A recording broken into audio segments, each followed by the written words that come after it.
Les vraies raisons derrière la mort du projet Libra de Meta, enfin révélées. Vous rappelez-vous de Libra, le projet de crypto lancé par Facebook en 2019 ? À l'époque, ce projet avait fait grand bruit. Tentative de surfer sur la vague crypto ? Future monnaie dystopique ? Les critiques allaient à bon train et le timing n'a pas aidé.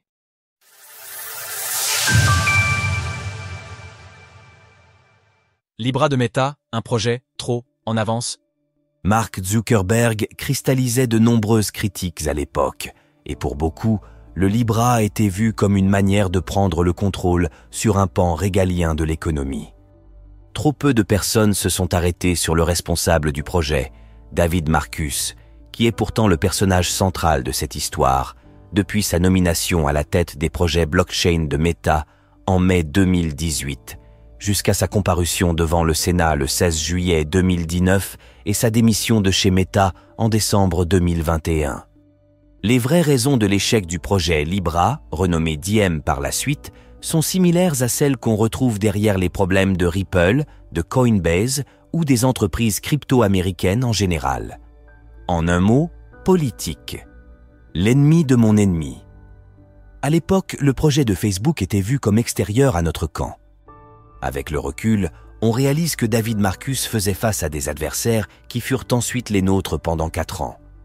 Des détails que ce dernier vient de révéler sur X. Nous avons passé des mois à informer les principaux régulateurs à Washington et à l'étranger. Nous avons ensuite annoncé le projet en juin 2019 aux côtés de 28 entreprises.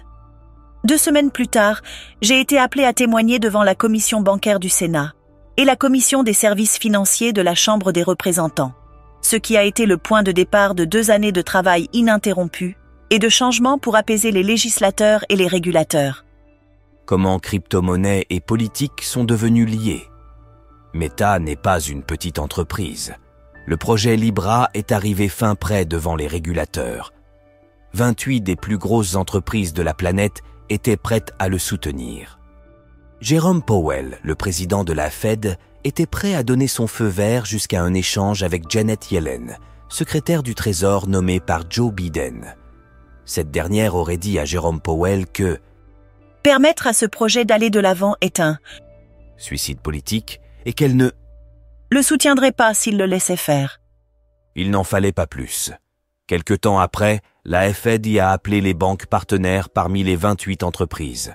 Selon David Marcus, l'avocat général de la Fed a lu une déclaration préparée à l'avance à chacun d'entre eux, disant « Nous ne pouvons pas vous empêcher d'aller de l'avant et de vous lancer, mais nous ne sommes pas à l'aise avec le fait que vous le fassiez. » Et c'est ainsi que tout s'est terminé.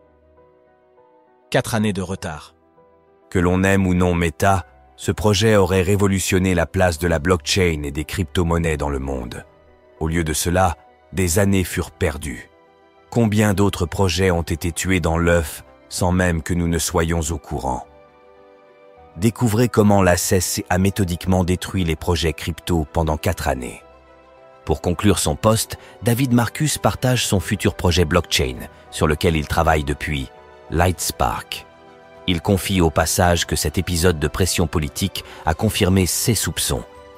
Si vous essayez de construire un réseau monétaire ouvert pour le monde, qui pourrait déplacer des milliers de milliards de dollars par jour et qui devrait exister dans 100 ans, vous devez la construire sur le réseau et l'actif le plus neutre, le plus décentralisé et le plus inattaquable, qui est, sans conteste, le Bitcoin. Retrouvez toutes les actualités crypto sur le site cryptost.fr.